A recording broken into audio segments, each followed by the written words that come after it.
राजवीर अपने रूम में दूल्हे के कपड़े पहनकर तैयार बैठा था। उसने आज गोल्डन कलर का कुर्ता पहना हुआ था जिसमें वो काफी हैंडसम लग रहा था। उसके सर पर सेहरा सजा हुआ था जिसमें एक सुंदर सा डायमंड ब्रोच लगा था। इस वक्त राजवीर ने हाथ में कुछ पेपर्स पकड़े हुए थे। उसके सामने संजना के पापा केशव दीवान मौजूद थे। केशव राजवीर को देखते हुए बोले, राजवीर, जैसा तुमने बोला था मैंने इन पेपर्स पर साइन कर दिया है। अब तुम्हें कोई प्रॉब्लम नहीं है ना? राजवीर बिना किसी एक्सप्रेशन के बोला, नहीं, अब कोई प्रॉब्लम नहीं है, चलिए नीचे चलते हैं। केशव बोले, ठीक है, चलो। राजवीर सीढ़ियों के पास आकर खड़ा हो गया और धीरे धीरे सीढ़ियों से उतरने लगा। नीचे खड़े सभी लोगों की नजर राजवीर पर ठहर सी गई। वो आज काफी हैंडसम लग रहा था। तभी मिशा रूही से बोली, यार कुछ भी कहो, भाई हैंडसम तो बहुत है। पता नहीं आज कितनी लड़कियों का दिल टूटने वाला है। मिशा की बात सुनकर रूही बोली, हाँ मिशी, बात तो ठीक कह रही है। इश्की राजवीर को देखते हुए अपने मन में बोली, देखने में तो ये बिल्कुल सपनों के राजकुमार लगते हैं, पर हकीकत में बिल्कुल डेविल हैं।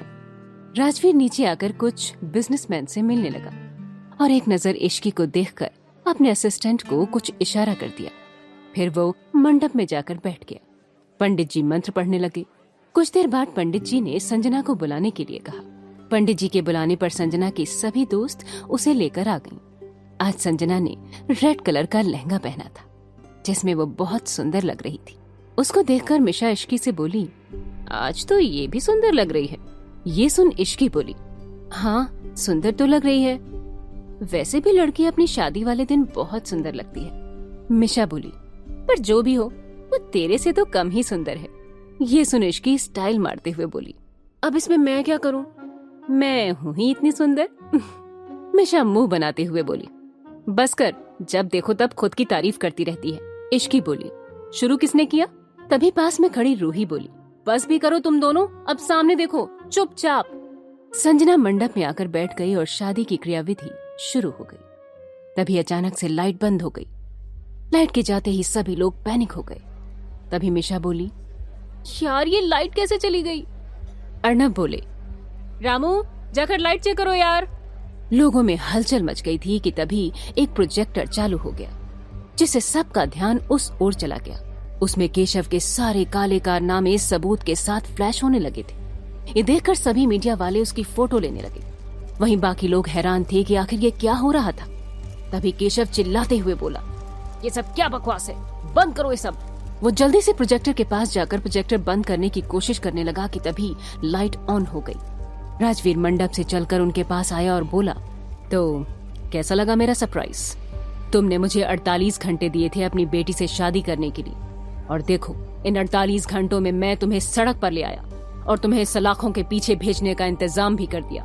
राजवीर ने एक बार सभी लोगों की तरफ देखा, फिर एक डेविल स्माइल के साथ बोला, अब देख लिया ना राजवीर सिंघानिया से उलझने का क्या अंजाम होता है। आज पूरे देश ने देख लिया कि किस तरह से तुम इस देश के साथ गद्दारी कर रहे थे। इसे बोलते हैं जैसा मुंह वैसा तमाचा।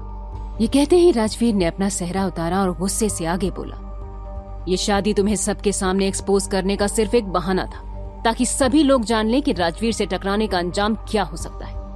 राजवीर के इतना कहते ही घर के अंदर पुलिस टीम आ गई और केशव को अरेस्ट करके अपने साथ ले गई। जल्दी ही सबको समझ आ गया था कि राजवीर ने केशव दीवान को पकड़वाने के लिए ही शादी का जाल बिछाया था। ये सब देखकर इश्की मिशा से बोली, यार मिशा ऐसा लग रहा है जैसे हम किसी मूवी का सीन देख रहे हैं। उसकी बात सुन मिशा बोली, हाँ यार तू सही कह रही है, भाई कब क्या करते हैं कोई नहीं समझ सकता।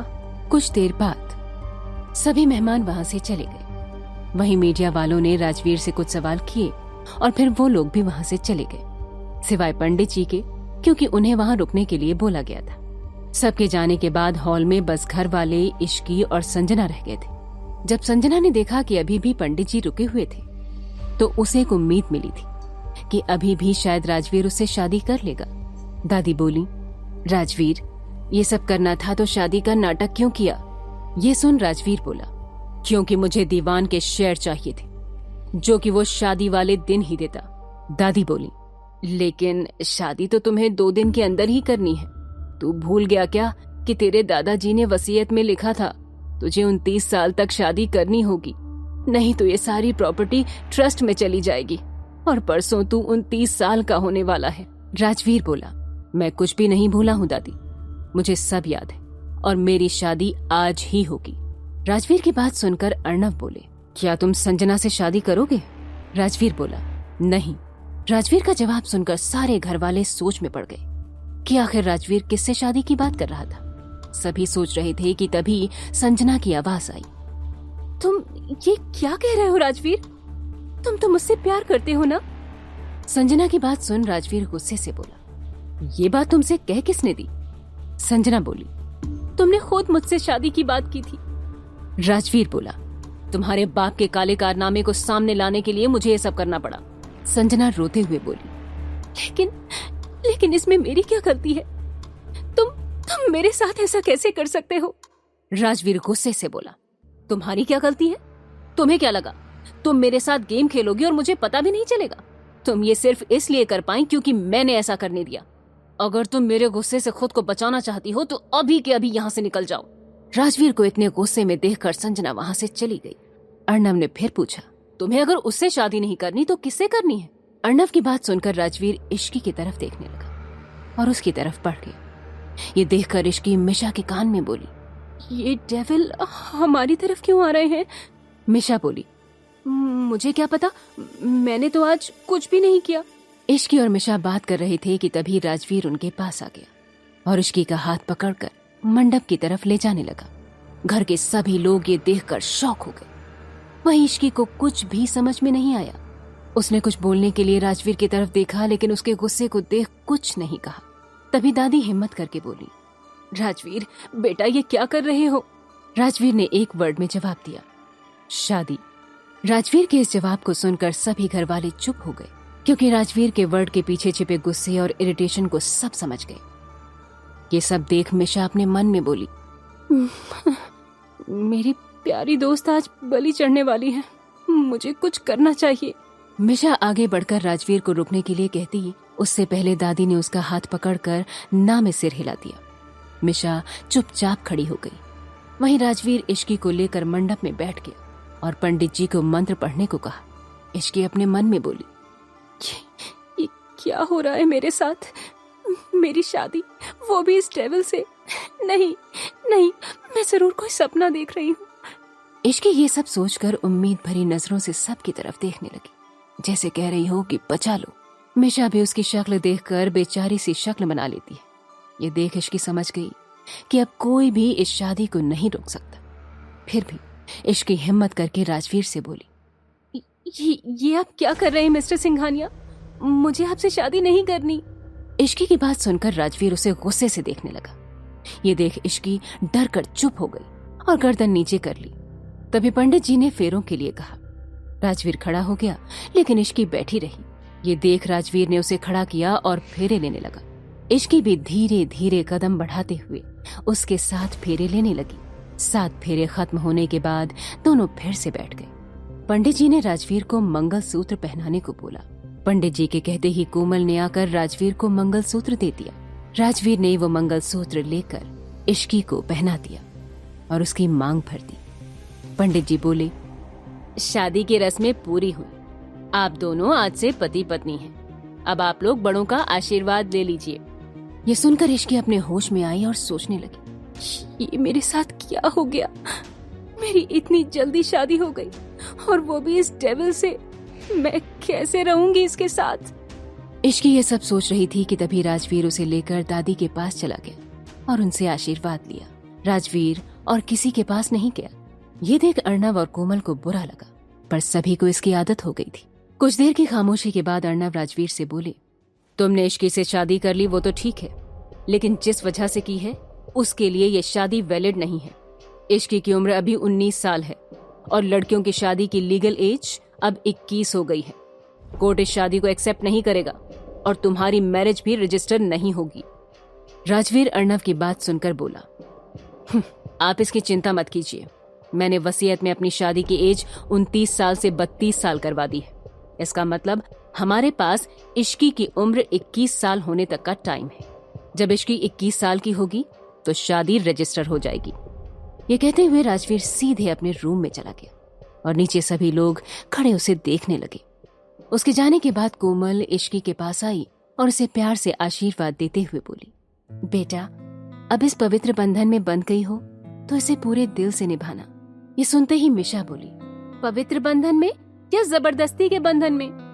अपने भाई को रोका क्यों नहीं?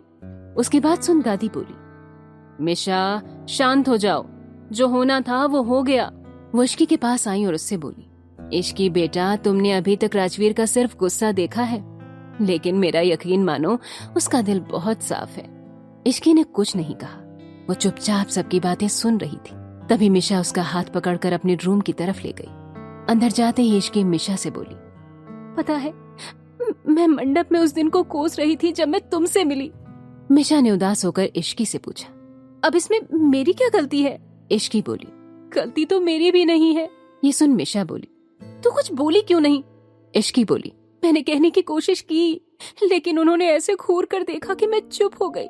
मिशा बोली, हाँ तो चुप होने का नतीजा देख, अब तू उनकी पत्नी बन गई है। तभी उनके रूम में कोमल आ गई और वो इश्की को देखते हुए बोली, इश्की, तुम अब इस रूम में नहीं रहोगी, बल्कि राजवीर के रूम में रहोगी। इश्की तुरंत चिल्लाकर बोली, बिल्कुल भी नहीं आंटी, आप मुझे उस डेविल के साथ रहने को कैसे कह सकती हैं? आप जानती हैं ना कि जब भी वो घर आते हैं तो मैं डर की वजह से रूम से बाहर ही नहीं निकलती। ऐसे में मैं उनके रूम में कैसे रह सकती हूँ? नहीं, मैं नहीं जाऊंगी। उसकी बात सुन मिशा ने अपनी माँ कोमल से पूछा, हाँ माँ, ये कैसे रहेगी भाई के साथ? तभी रूही रूम में आते हुए बोली, इश्की, अगर तुम भाई के रूम में नहीं गई तो भाई तुम्हें लेने यहाँ आ जाएंगे। इश्की बोली, ये आप क्या कह रही हैं दी? शुभ शुभ बोलिए। रूही बोली, तो तुम भी शुभ शुभ करो और चलो हमारे साथ। रूही के ये कहते ही मिशा इश्की से बोली, चली जा इश्की, कहीं ऐसा ना हो कि भाई तुमसे गुस्सा हो जाए। इश्की धीरे से बोली, ठीक है, मैं अपने कपड़े ले लेती हूँ। ये कहते हुए इश्की ने अपनी नाइट ड्रेस और कुछ कपड़े लिए और कोमल के साथ राजवीर के रूम की तरफ चली गई। कोमल इश्की को लेकर राजवीर के रूम के बाहर रुककर इश्की से बोली, बेटा, तुम अंदर चली जाओ। ये सुन इश्की बेचारी सी शक्ल बनाकर बोली, एक तो आप मुझे डेविल के हवाले कर रही हैं, ऊपर से आप अंदर भी नहीं जा रही हैं। कोमल ने इश्की के गाल पर हाथ रखकर बोला, ऐसी बात नहीं है बेटा कि मैं तुम्हें अकेला छोड़ रही हूँ, बल्कि बात यह है कि राजवीर के रूम में सभी घर वालों को जाना मना है। ये सुनते ही इश्की बोली, तब तो मैं भी अंदर नहीं जाऊंगी, क्या पता मुझे देखकर वो गुस्सा हो जाए।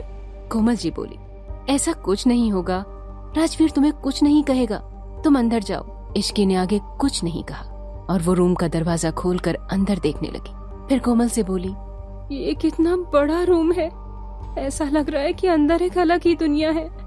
इश्की की बात सुनकर कोमल जी मुस्कुरा दी, फिर उसे अंदर जाने को कहा। इस बार इश्की हिम्मत करके अंदर चली गई। लेकिन इश्की जैसे ही राजवीर के कमरे में गई, उसके होश उड़ गए। कोमल ने भी दरवाजा बाहर से बंद कर दिया था।